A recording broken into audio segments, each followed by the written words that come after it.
আমার প্রথম বিয়ে হয়েছিল 18 বছর বয়সে। 2 বছর সংসারের পর আমার স্বামী মারা যায়। আমার ছেলের বয়স তখন 2 মাস। এর 3 বছর পর দেবরের সাথে পারিবারিক বিয়ে হয়। সে অবিবাহিত ছিল, আমার স্বামীর সমবয়সী হবে। শুরুতে ইচ্ছা না থাকলেও পরে মানিয়ে নিয়েছি। সংসার করতেছি 13 বছর সময় ধরে। আমার এই সংসারে 2টো মেয়ে সন্তান আছে। একজন 6 এ পড়ে আর একজন 4 এ। আর আমার বড় ছেলেটা 10 এ পড়ে। আমার শ্বশুর-শাশুড়ি আমাকে অনেক ভালোবাসতো। তারা দুজন এখন পরপারের বাসিন্দা হয়ে গেছেন। আমার স্বামী একটা সময় আমার ছেলেকে ভীষণ ভালোবাসতো। আমার ছেলের বুঝ হবার পর থেকেই তাকেই সে বাবা হিসেবে জেনেছে। সেও বাবার মতো খেয়াল রাখতো। কিন্তু মেয়েরা হওয়ার পর এখন আর ছেলেকে সে সহ্য করতে পারে না। ছেলে অন্য শহরে পড়াশোনা করে, বোর্ডিংয়ে থাকে। যতদিন ছেলে দূরে থাকে সংসারে কোনো ঝামেলা থাকে না। সে আমার সাথে ভীষণ ভালো ব্যবহার করে। আমাকে মেয়েদের নিয়ে ঘুরতে যায়, গল্প করে, বাসায় বিরিয়ানি রাঁধে। একদম হ্যাপি ফ্যামিলি। কেউ বুঝতেই পারবে না আমাদের সংসারে কখনো কোনোদিনও কোনো ঝামেলা হয়। কিন্তু ছেলে ছুটিতে বাসায় এলেই তার মেজাজ খারাপ হয়ে যায়। ছেলে তাকে ভালো মন্দ জিজ্ঞেস করলেও উত্তর দেয় না। খাবার টেবিলে না বসে মেয়েদেরকে নিয়ে অন্য রুমে চলে যায় খাবার খাওয়ার জন্য।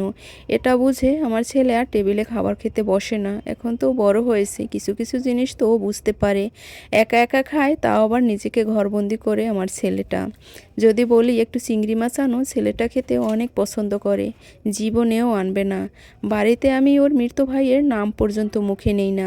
বিয়ের শুরুতে নিতাম, হয়তো বলতাম মানুষটা খুব ভালো ছিল। এই সাধারণ কথাও সে সহ্য করতে পারতো না, তাই আর বলা হয় না। এমনকি নিজের ভাইয়ের সব স্মৃতিও বাসা থেকে উধাও করেছে সে।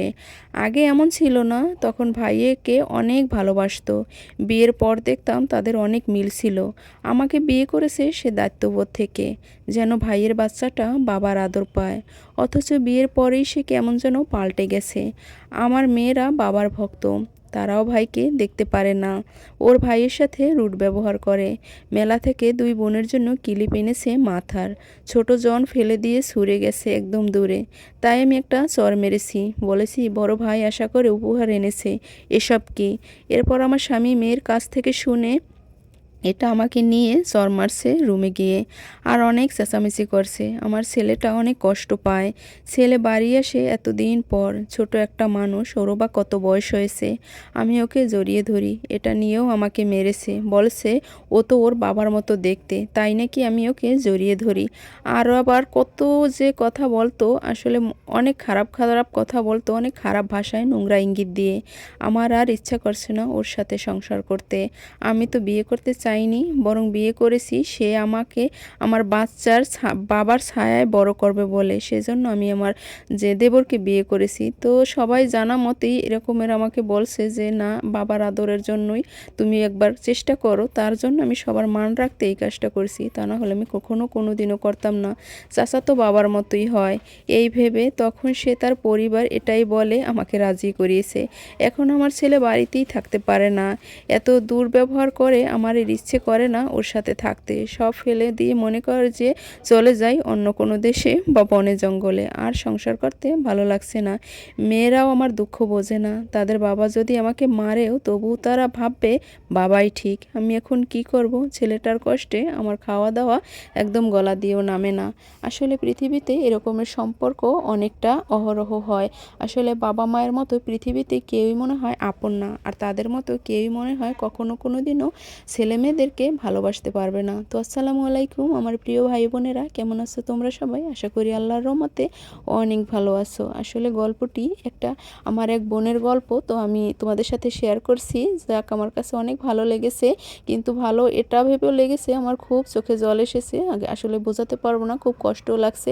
আল্লাহ যেন কোনোদিনও কোনো মাকে বা কোনো সন্তানকে এরকমের পরিস্থিতির শিকার না করে।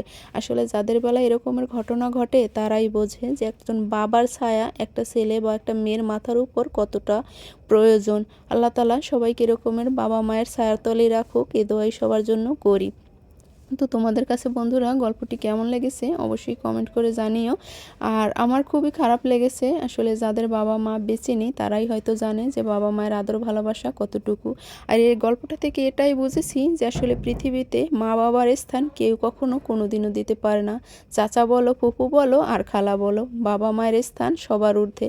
আর তাদের মতো করে তাদের সন্তানদের কেউই ভালোবাসতে পারে না।